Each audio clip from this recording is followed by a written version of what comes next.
An American Dream by Norman Mailer. I met Jack Kennedy in November 1946. We were both war heroes, and both of us had just been elected to Congress. We went out one night on a double date, and it turned out to be a fair evening for me. I seduced a girl who would have been bored by a diamond as big as the Ritz. She was Deborah Coghlan Mangaravidi Kelly, of the Coghlan's First, English-Irish bankers, financiers, and priests. The Mangaravidis, a Sicilian issue from the Bourbons and the Habsburgs. Kelly's family was just Kelly, but he'd made 1,200,000 times. So there was a vision of treasure, far-off blood, and fear. The night I met her, we had a wild 90 minutes in the back seat of my car, parked behind a trailer truck on a deserted factory street in Alexandria, Virginia. Forgive me. I thought the road to President might begin at the entrance to her Irish heart. She heard the snake rustle, however, in my heart. On the telephone next morning, she told me I was evil, awful and evil, and took herself back to the convent in London, where she'd lived at times before. By the time I found Deborah again, all of 7 years later in Paris, she was no longer her father's delight, and we were married in a week. Like any tale, which could take 10 books, it's best to quit it by a parenthesis. Less than 10 volumes might be untrue.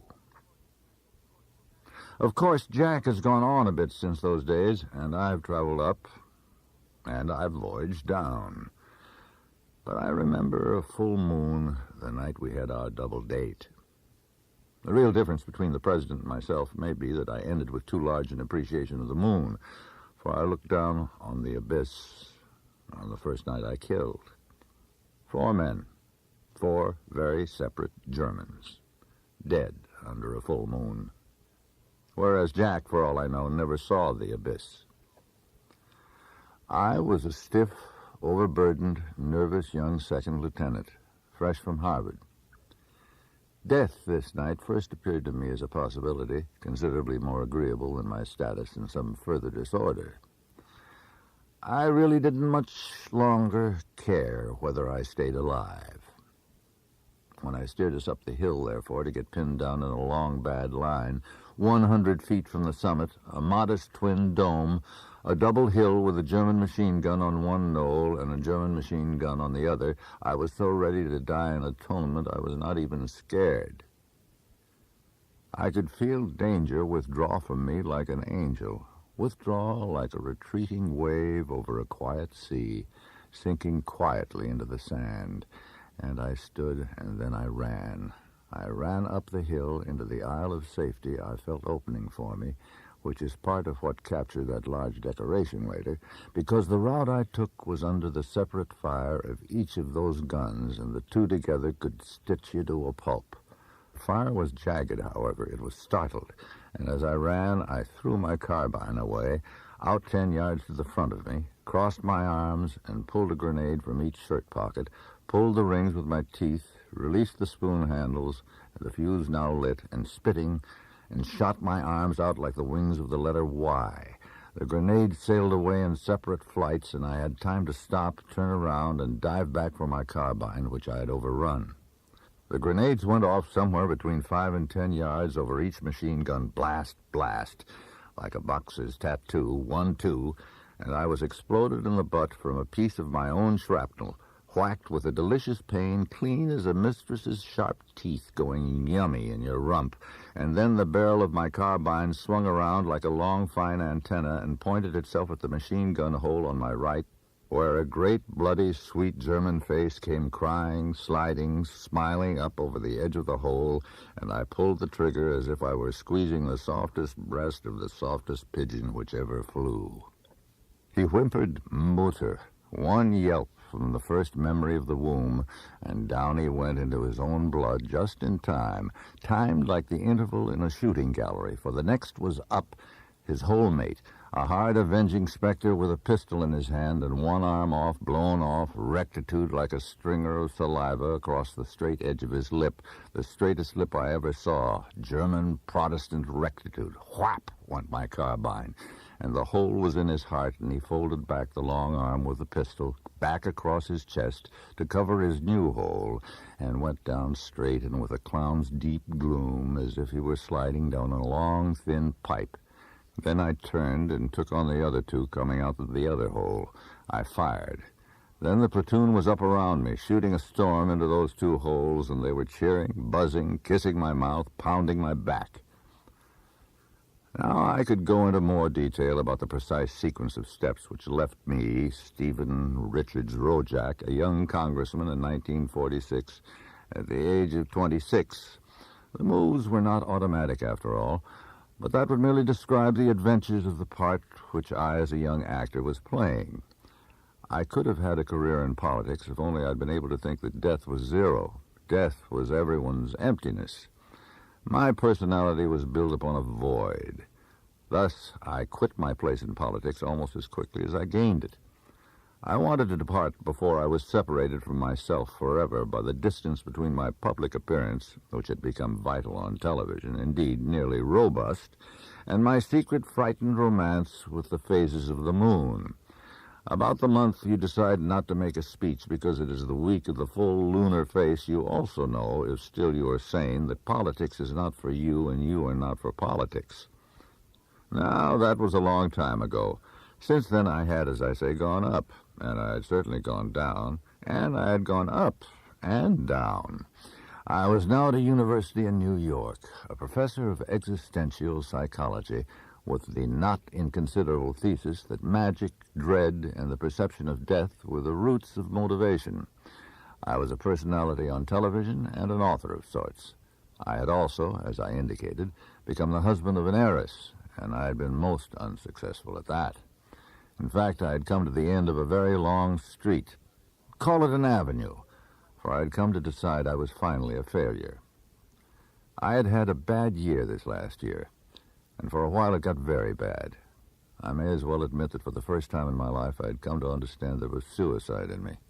Murder I had known was there for a long time. I was approaching my 44th year, but for the first time I knew why some of my friends, and so many of the women I had thought I understood, could not bear to be alone at night. I had spent the last year parting company with my wife. She was a great bitch, Deborah, a lioness of the species. Unconditional surrender was her only raw meat. Living with her, I was murderous. Attempting to separate, suicide came into me. I'd been on a balcony 10 stories high talking to my host. The cocktail party was done, and we stood looking down on Sutton Place, not talking about Deborah. What else was there not to talk about this long last year? I stood up in the middle of my conversation with old friend Rogue and simply heaved my cakes. All the gin and tonics, anchovy paste, pigs in blankets, shrimp cum cocktail sauce, and last 6 belts of bourbon zip over his balcony, and down in a burning cascade of glob and glottal, a thundering herd of love's poisoned hoofs. "Oh, my God," said the friend, outrogued for once. "Stow it," I grunted. "In fact, old buddy, leave me, if you can bear it." So I stood on the balcony by myself and stared at the moon, which was full and very low. I had a moment then, for the moon spoke back to me. Half drunk, half sick, half on the balcony, half off, I had put my leg over the balustrade as if I were able better to breathe with one toe pointing at the moon. "Come to me," she was saying. "Come now, now." And I could feel my other foot go over the balustrade, and I was standing on the wrong side of the railing, only my 8 fingers to hold me from the plunge, and I actually let one hand go. It was my left. Instinct was telling me to die. Which instinct? And where? The right hand tightened in its grip, and I whipped half around to the balcony, almost banging into the rail with my breast, my back now to the street and the sky. "Drop," she said one more time. But the moment had gone. "You can't die yet," said the formal part of my brain. "You haven't done your work."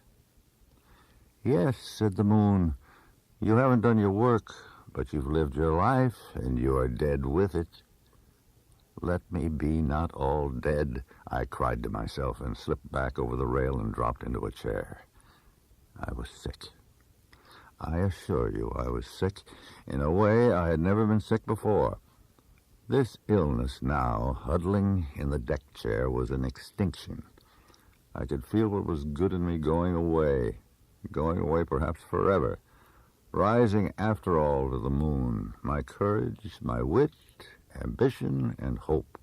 Nothing but sickness remained in the sack of my torso. Well, I got up from that deck chair and back to the living room, which felt like an indoor pool. "You don't look too well," said the host. "Well, buddy, I feel worse than I look. Give me a drop of blood, will you?" The bourbon tasted like linseed oil and lit a low smoke in the liverish caverns of my belly. "Get out of here," said a voice in my brain. Walking fast, I was 2 blocks away before I saw I'd forgotten my overcoat. It was a night in late March. It was cold, and I shivered from the realization. A familiar misery was on me. I was separated from Deborah as much as a week or 2 at a time, and there would always come a moment after everything else had gone, when it was impossible not to call her. So I went into an outdoor booth, and shivering in the trapped cold air, I phoned her apartment. She was home. There were agonies on those nights I phoned and she was out, but she was home this night, and she was cordial, which was a very bad sign. "Darling," she said, "where have you been? You must rush over." She was a handsome woman, Deborah. She was big. With high heels, she stood at least an inch over me. She had a huge mass of black hair and striking green eyes, sufficiently arrogant and upon occasion sufficiently amused to belong to a queen. She had a large Irish nose and a wide mouth which took many shapes, but her complexion was her claim to beauty. For the skin was cream white, and her cheeks were colored with a fine rose. Centuries of Irish mist had produced that complexion. It was her voice, however, which seduced one first. Her face was large and all but honest. Her voice was a masterwork of treachery. Clear as a bell, yet slithery with innuendo, it leaped like a deer, slipped like a snake. She could not utter a sentence for giving a tinkle of value to some innocent word. It may have been the voice of a woman you would not trust for an instant, but I didn't know if I could forget it. "I'll be right over," I said. The apartment she had now was a small duplex suspended some 100 or more feet above the East River Drive, and every vertical surface within was covered with flock, which must have gone for $25 a yard. A hothouse of flat velvet flowers, royal, sinister, cultivated in their twinings, breathed at one from all 4 walls, upstairs and down. It had the specific density of a jungle conceived by Rousseau. And Deborah liked it. "I feel warm in here," she'd say. "Nice and warm." The maid let me in. "Madam is upstairs in the bedroom," she said with a smile. She was a young German maid who must have had an interesting life in the ruins of Berlin from the age of 5, for nothing missed her attention. She had taken lately to smiling at me with a droll, mocking, compassionate, and very wound-up spite, which promised portfolios of detail if I were ever rich enough to turn her tongue just once. I was sometimes tempted to start, to grab her in the hall and take her spiced mouth, lay my tongue over hers, and rustle up with a stroke those overtones of malicious music she could sing. What Madam did with me she knew too well, because I might still spend a night with Deborah from time to time. But what Madam did with others, that would have to be bought. I ascended the stairway, a padded, perfumed aisle up a wall of flowers. Deborah was in bed. Her body was not only large but lazy, and she hopped into bed whenever she didn't know what else to do. "My God," she said, "you look awful." Her mouth turned fond at the corners. She never disliked me so much as when I came to see her looking my best. "You really are a contemptible-looking creature this evening. If you'd come this afternoon," she went on, "you could have seen Deirdre. Now she's off to school. You're a swine not to have seen her. Deirdre was her daughter, my stepdaughter. Deborah's first husband had been a French count. He died of a lingering illness after a year of marriage, and Deirdre, as far as I knew, had been the child of that marriage.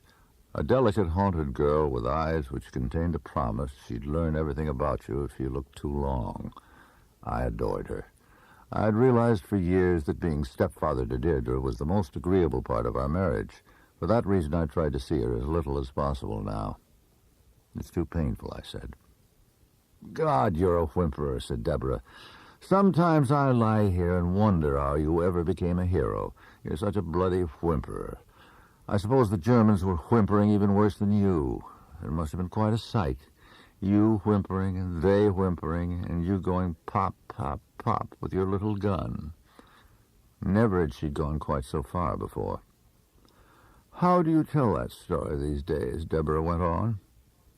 I don't tell it. Except when you're too drunk to remember. Go easy, I said. You're fragile tonight, aren't you? She nodded, her face almost gentle, almost attentive, as if she were listening to the echo of an event. I know something happened to you. I don't want to talk about it. Which was, in effect, a counterattack. Deborah couldn't bear not to know. Come here, darling, and give a kiss. I'd rather not. Tell me why not. Because I threw up a while ago and my breath is foul. Bad smells never bother me. Well, they bother me. And you've been drinking rum. You smell god-awful. It was true. When she drank too much, a stench of sweet rot lifted from her. The Irish were never meant to go near rum, I said. It brings out the odor of their fat. You talk this way to all your little girls? She didn't know what I did with the days and weeks I spent away from her. This was forever agitating her rage. What do you say to them, pet? Asked Deborah now. Do you say, please stop drinking so much because you smell like a piece of fat? Or do you say, oh, God, darling, I love your stink? The mottling had spread in ugly smears and patches upon her neck, her shoulders, and what I could see of her breast. I knelt beside her and tried to take her hand. It was soft now as a jellyfish, and almost as repugnant. The touch shot my palm with 1,000 needles, which stung into my arm, exactly as if I'd been swimming at night and lashed onto a Portuguese man-o'-war. Her hand feels nice, she said in a sudden turn of mood. Compassion, the trapped bird of compassion, struggled up from my chest and flew to my throat. Deborah, I love you, I said. Do you love me, pet? She asked. Yes. It must be awful, because you know I don't love you anymore at all. She said it so quietly, with such a nice finality, that I thought again of the moon and the promise of extinction which had descended on me. I had opened a void. I was now without center. Can you understand? I didn't belong to myself any longer. Deborah had occupied my center. Yes, you're looking awful again, said Deborah. You began to look all right for a little while, but now you look awful again. You don't love me. Oh, not in the least. You know what it's like to look at someone you love and see no love come back? It must be awful, said Deborah. It's unendurable, I said. Yes. The center was gone. In another minute, I would begin to grovel. She took a sip of her rum and jiggled the tumbler, not indelicately, as if the tender circles of the liquor might transmit a message to some distant force, or better, receive one. It's going to be a bore not having you here once in a while. You want a divorce, I said. I think so. Like that. Oh, not like that, darling. After all that. She yawned prettily and looked for the moment like a 15-year-old Irish maid. When you didn't come by today to say goodbye to Deirdre, I didn't know she was leaving. Of course you didn't know. How could you know? You haven't called in 2 weeks. You've been nuzzling and nipping with your little girls. She didn't know that at the moment I had no girl. They're not so little anymore. A fire had begun to spread in me. It was burning now in my stomach, and my lungs were dry as old leaves. Give us a bit of the rum, I said. She handed over the bottle.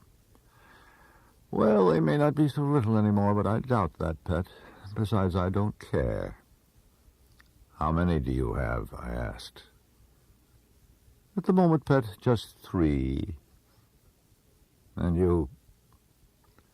But I couldn't ask it.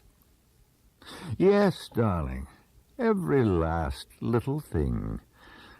I can't tell you how shocked they were when I began.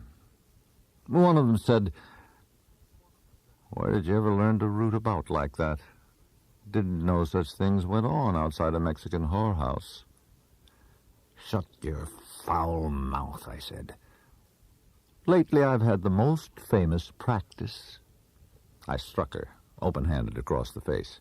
I had meant some last calm intention of my mind had meant to make it no more than a slap. But my body was speaking faster than my brain, and the blow caught her on the side of the ear and knocked her half out of bed. She was up like a bull, and like a bull she charged. Her head struck me in the stomach, setting off a flash in that forest of nerves, and then she drove one powerful knee at my groin. She fought like a prep school bully, and missing that, she reached with both hands, tried to find my root and mangle me. That blew it out. I struck her a blow on the back of the neck, a dead cold chop which dropped her to a knee, and then hooked an arm about her head and put a pressure on her throat. She was strong. I'd always known she was strong, but now her strength was huge. For a moment I didn't know if I could hold her down. She had almost the strength to force herself up to her feet and lift me up in the air, which in that position is exceptional strength, even for a wrestler. For 10 or 20 seconds she strained in balance, and then her strength began to pass. It passed over to me, and I felt my arm tightening about her neck. My eyes were closed. I had the mental image I was pushing with my shoulder against an enormous door which would give inch by inch to the effort. One of her hands fluttered up to my shoulder and tapped it gently, like a gladiator admitting defeat. I released the pressure on her throat, and the door I'd been opening began to close. But I had had a view of what was on the other side of the door, and heaven was there, some quiver of jeweled cities shining in the glow of a tropical dusk, and I thrust against the door once more and hardly felt her hand leave my shoulder. My mind exploded in a fireworks of rockets, stars, and hurtling embers. The arm about her neck leaped against the whisper I could still feel murmuring in her throat, and crack, I choked her harder. And crack, I choked her again. And crack, I gave her payment, never halt now. And crack, the door flew open and the wire tore in her throat, and I was through the door. Hatred passing from me in wave after wave, illness as well, rot and pestilence, nausea, a bleak string of salts. I was floating. I was as far into myself as I had ever been, and universes wheeled in a dream.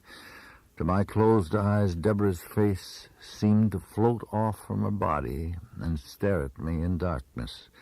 She gave one malevolent look which said, "There are dimensions to evil which reach beyond the light," and then she smiled like a milkmaid and floated away and was gone. And in the midst of that oriental splendor of landscape, I felt the lost touch of her finger on my shoulder, radiating some faint but ineradicable pulse of detestation into the new grace. I opened my eyes. I was weary with a most honorable fatigue, and my flesh seemed new. I had not felt so nice since I was 12.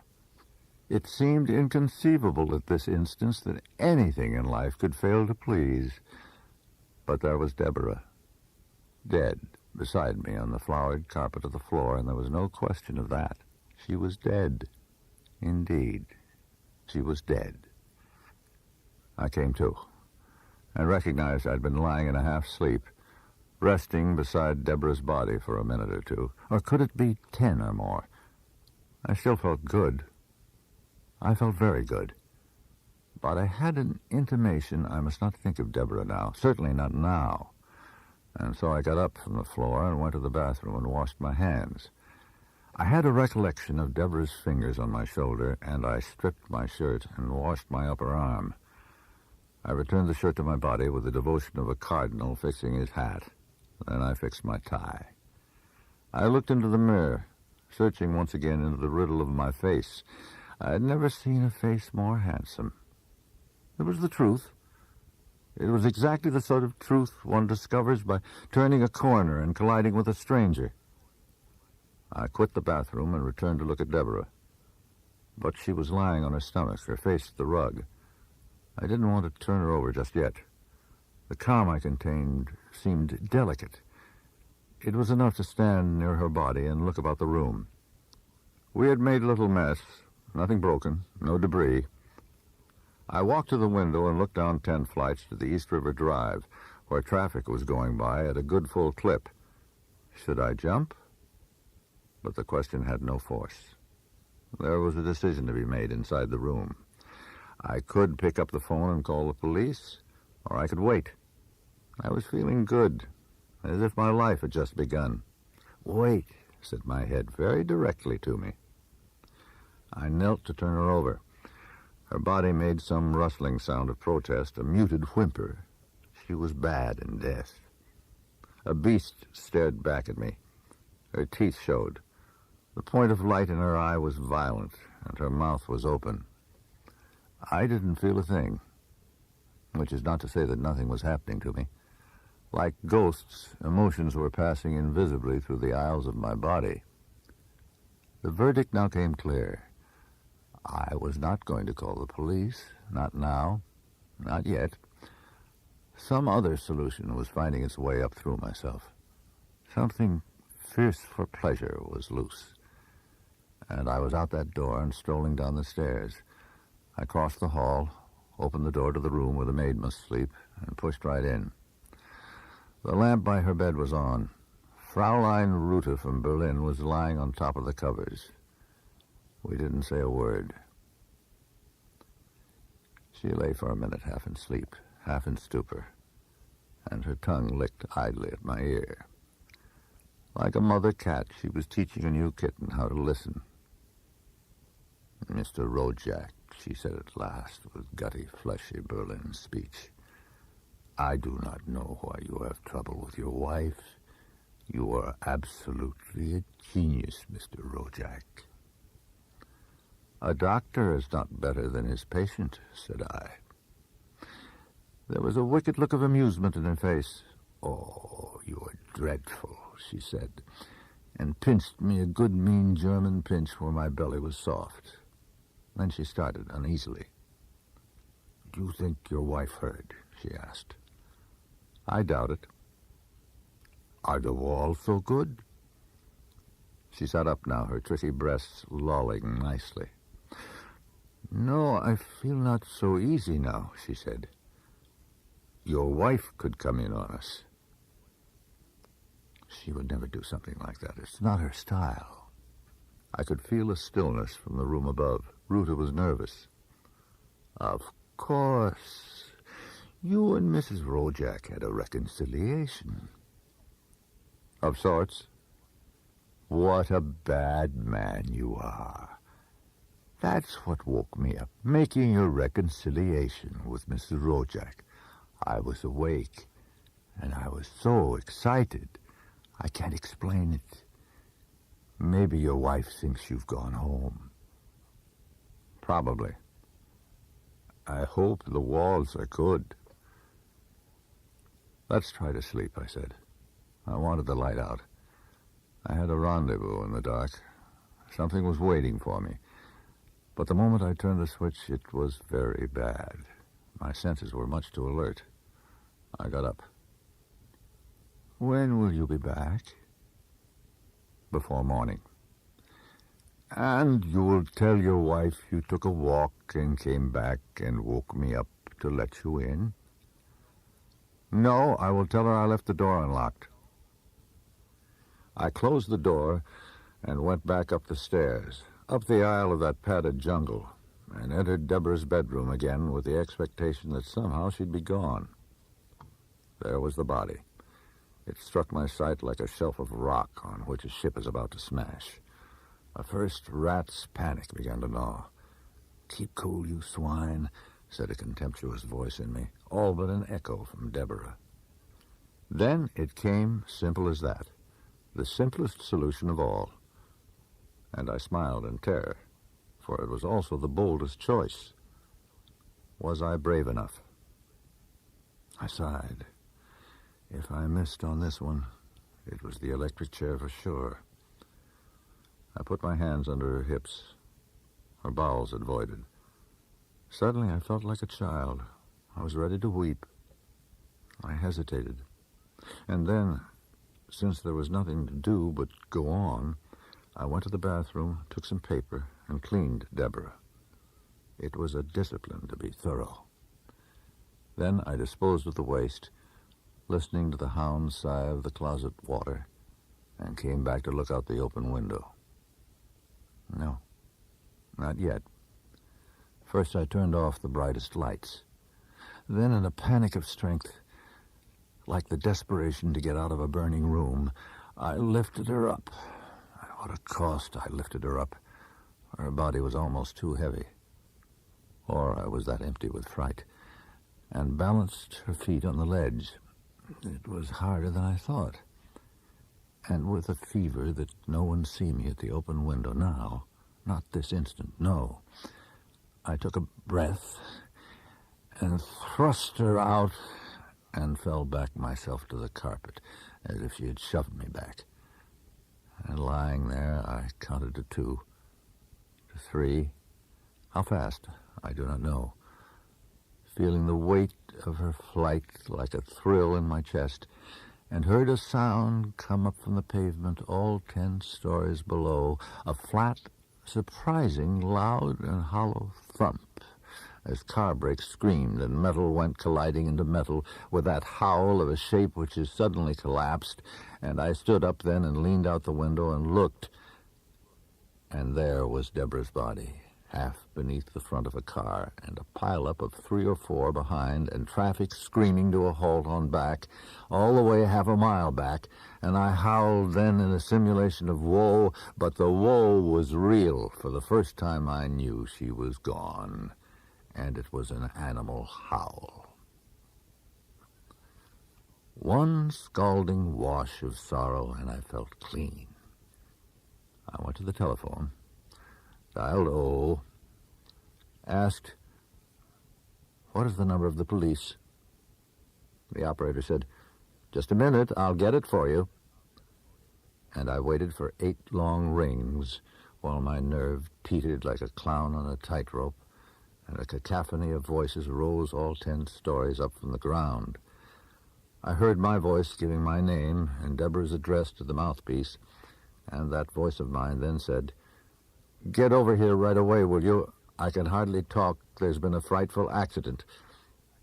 I hung up, went to the door, and shouted down the stairs, "Rhoda, get dressed. Get dressed quick. Mrs. Rojak has killed herself." But now it wasn't possible to wait in Deborah's room until the police arrived. I went out the door, down the steps, and came up against Rhoda in the hall. She was standing there half-dressed. "I was dreaming," she said, "and you called down the stairs." No. And to my surprise, I gave a pure sob. It was an extraordinary sound. Deborah killed herself. She jumped through the window. Rhoda let out a thin cry and began to weep. I groped towards her like a woman seeking another female. We came together, hugged each other. But her breast came out of her open shirt and slipped into my hand, nosing like a puppy for its reward. I took her, still weeping, right there in the hall, her back against those velvet flowers, while I fired one hot, fierce streak of fierce, bright murder, fierce as the demon in the eyes of a bright golden child. Something in her leaped to catch that child. I felt some avarice shake its way through. She was beginning, as I was done, pinching and squeezing at the back of my neck. She came in 10 seconds behind. "Oh," she said, "you are trying to woo me." By which time I was cold as ice and kissed her mockingly on the nose. "Now listen," I said. "Take a shower." "Why?" She shook her head, pretending a half bewilderment. But those 40 seconds had drawn us to focus with each other. I felt as fine and evil as a razor and just as content with myself. There was something further in her I'd needed, some bitter, perfect salt, narrow and mean as the eye of a personnel director. "Because, my pet, the police will be here in 5 minutes." "You called them?" "Of course." "My God." "They'll be here in 5 minutes, and I've got to pretend to be overcome, which, of course, I am." And I smiled. She looked at me in wonder. Was I mad, asked her eyes, or deserving of respect? "But what," she said like a German, "do you have to explain to them?" "That I didn't kill Deborah." "Who says you did?" She was trying to keep up with me, but this last had been a racing turn. "I didn't like Deborah very much. She detested me, you know that." "You were not very happy with each other." "Not very. A woman doesn't commit suicide for a man she detests. Listen, pet, I have something awful to tell you. She had a sniff of you on me, and then she jumped.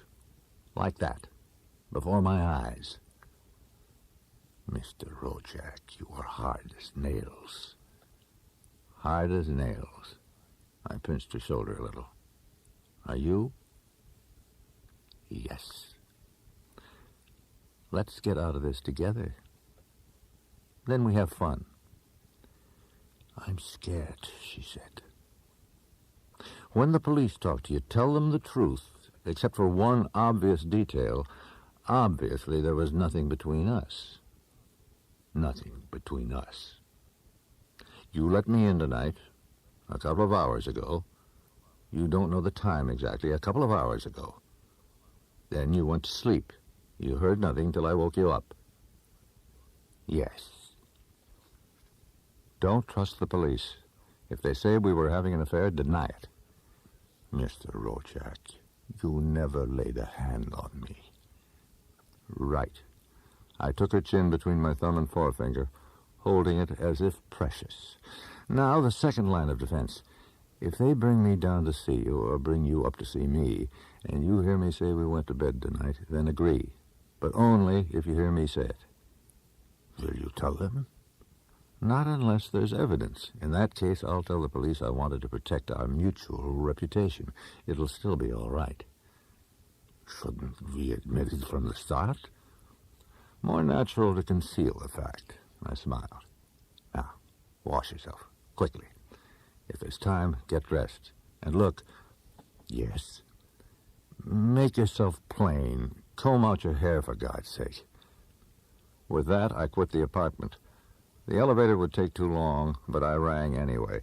5 piercing rings to manifest impatience, and then took the stairs. Deborah was 100 feet down the road. I had a glimpse of 4 or 5 cars collided into one another, and a gathering of 40 or 50 people.